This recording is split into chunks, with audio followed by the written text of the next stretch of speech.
Hello, UCAR. Peter Christensen here, coming to you from the CEO's desk. Going to talk about the finance condition, getting real about the finance condition. So we're going through the REPC as the forms committee and making some suggestions. And this surprises me, the feelings about the finance condition that are there. So it was changed about, 18 years ago with the REPC change, right when I started with the realtors. And I say that just as context. I was in the room when the discussions happened about this change, and when this, in its current version, it's been altered a little since when it came about. So, but I still get some angst about this. So it says buyer's obligation to purchase a property is conditioned upon obtaining the loan referenced in Section 2.1c. This condition is referred to as the financing condition. If checked, all these sections apply. So right there we have it. It's conditioned on the loan. And then what do we have? If buyer, you have buyer's right to cancel before the finance and appraisal deadline. If buyer in buyer's sole discretion is not satisfied with the terms and conditions of the loan, buyer may, after the due diligence deadline referenced in Section 24B, if applicable, cancel the REPC by providing written notice to the seller. And there are a couple operative words in there. It's in buyer's sole discretion. So let's talk about this. Buyer goes through the house, looks at it. There's a hot tub. And it's stated that the hot tub will stay with the property. And buyer goes through that, sees everything, sees the hot tub, puts in an offer. It wasn't explained to the buyer at that time that the hot tub was inoperable. And that was a selling point to the buyer. They liked that it was there. And after inquiring, maybe doing a little due diligence. So sorry, step back a little. They go under contract already, right? They put in an offer. It's accepted. They decide what they think the home is worth. They put in their offer. They know they can get the financing for it. So they put it in and get accepted. Well, seller gives discloses hot tub isn't inoperable.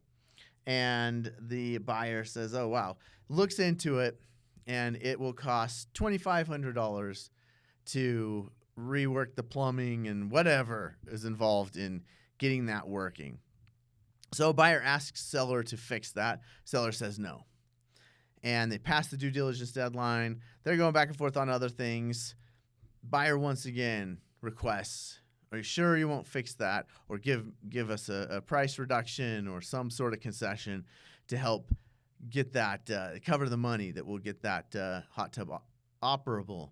And the seller says no. So buyer comes back and cancels based off of the finance contingency. And seller's very upset, right? This is not a finance issue. This is a due diligence issue, and you've passed your due diligence deadline. I'm sure you've all had similar situations.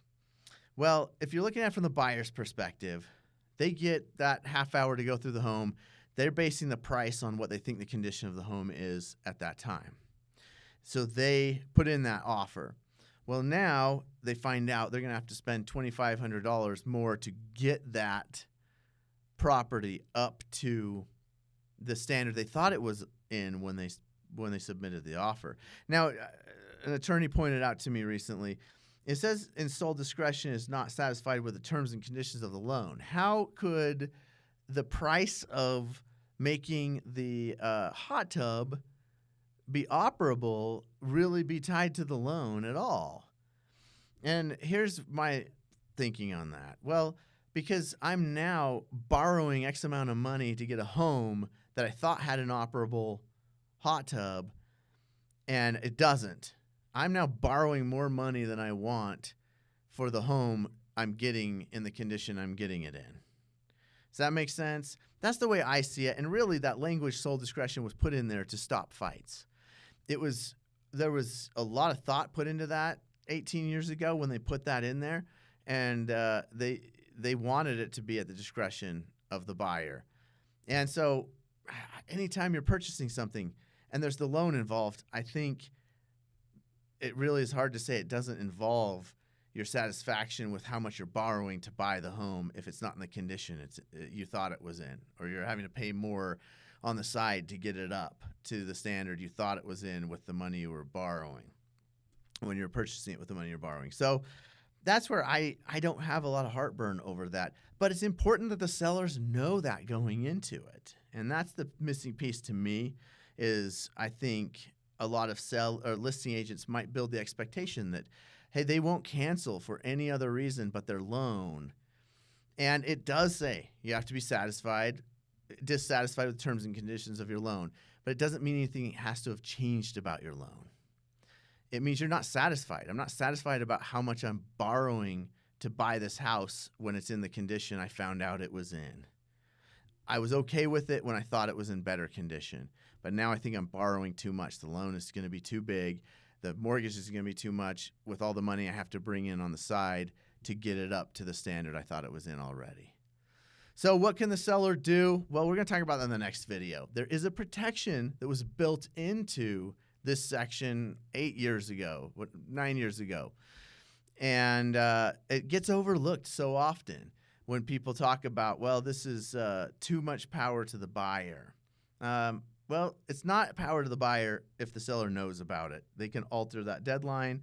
They can amend the contract and craft it how they find it satisfactory for themselves, including this line, this blank that gets overlooked so much. Remember, this is not legal advice. This is legal information only. Please, if you need legal advice, contact your attorney. Thanks for tuning in. And watch the follow-up video to hear about the seller's protections.